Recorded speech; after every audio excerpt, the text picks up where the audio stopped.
আসসালামু আলাইকুম। জর্ডানের বেসিক বেতন কত?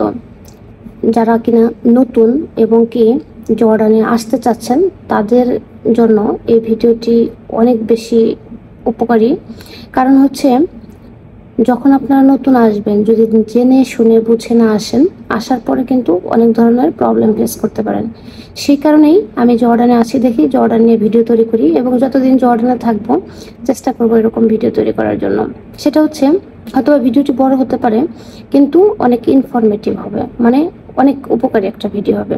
দেখেন, বেসিক বেতন এখানকার আমি আপনাদেরকে আগেও বলেছি, এখনো বলছি যে 125 জিওডি। ধরেন কখনো কোম্পানিতে ওভারটাইম হলো না, সেক্ষেত্রে আপনি কত টাকা বেতন পাবেন? যদি অনলি বেসিক স্যালারি পান 125 যেটি থেকে আপনার এখানে দেখা গেছে যে প্রভিডেন্ট ফান্ড বা সোশ্যাল সিকিউরিটি যেটা বলি সেটা কাট করে। সো আপনার 125 থেকে যদি আপনার 10 টাকাও সোশ্যাল সিকিউরিটি কাটে, তাহলে আপনি হাতে পাবেন 115 টাকা। সেই ক্ষেত্রে কিন্তু আপনার হয়তো বা এখানে মিনিমাম একজন মানুষের 10 থেকে 15 টাকা খরচ হয়। সো 15 টাকা যদি আপনি আরও খরচ করেন, আপনার কাছে থাকে 100 টাকা। আর এই 100 ইন্টু এখন টাকার রেট 164, মানে 160 থেকে 64-65 ভিতরেই থাকে। ধরেন 16,500 টাকা আপনি এখানের বেতন পাবেন।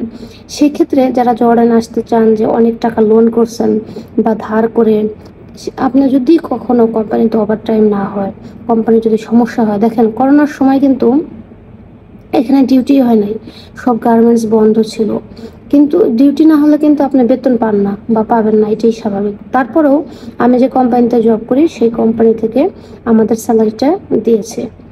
ওভারটাইম হয়তো বা দেয় নাই, কিন্তু বেসিক যে স্যালারি সেটা দিয়েছে।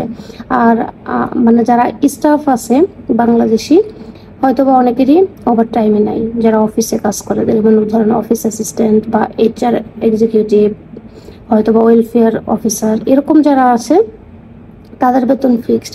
তাদের যদি 14-16 ঘন্টাও ডিউটি করতে হয় বা করে, তারপরেও তারা কিন্তু কোনো ওভারটাইম পায় না।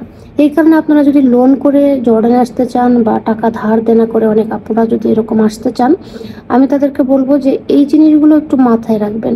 এবং কি যারা জর্ডানে আসছেন, অনেকেই দেখা গেছে যে বাড়িতে বিভিন্ন ধরনের লোন করে, যে হয়তো বা ফ্যামিলিতে দরকার, তখন তারা লোন করছে। লোন করার পর তখন কিন্তু লোনের টাকাটা দিতেই হবে। এখানে কিন্তু কোনো কম্প্রোমাইজ নাই, মানে কোনো স্যাক্রিফাইস নাই। তারা এসে আনটিল আপনার লোন পেমেন্ট করা পর্যন্ত তারা বাড়িতে বসেই থাকবে।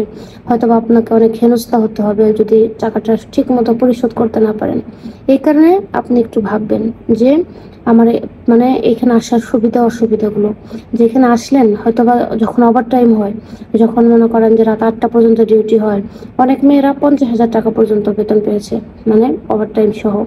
আবার যখন ওভারটাইম না হয়, শুধু বেসিক হয়, মানে শুধু নর্মাল ডিউটিগুলো হয়, তখন কিন্তু অনলি 115 থেকে 20 জেডি, মানে 125 জেডি বেসিক। তারপরেও প্রভিডেন্ট ফান্ড বা সোশ্যাল সিকিউরিটি জর্ডানে বলে, বাংলাদেশে আমরা জানি যে প্রভিডেন্ট ফান্ড বলে। যারা কিনা ইপিজেটে চাকরি করেন তারা অবশ্যই জানেন ব্যাপারটা। সো এই প্রভিডেন্ট ফান্ড কেটে আপনার এই পরিমাণ টাকাই হাতে পাবেন। এখানেও কিছু খরচ আছে। সো ধার দেনা বা লোন করে বিদেশে আসার আগে 10 বার ভেবে তারপর ডিসিশন নেবেন। আর যদি ওভারটাইম হয়, তাহলে আবার বেশি টাকাও বেতন পেতে পারেন। আশা করি এই ভিডিওটি আপনাদের অনেক উপকার এসেছে। যদি ভিডিওটি ভালো লাগে অবশ্যই শেয়ার করবেন অন্যান্য লোকের সাথে। আর চ্যানেলটিতে নতুন হয়ে থাকলে সাবস্ক্রাইব করবেন। সবাই ভালো থাকবেন, সুস্থ থাকবেন। দেখা হবে অন্য একটা ভিডিওতে, অন্য একটা টপিকস নিয়ে। আসসালামু আলাইকুম।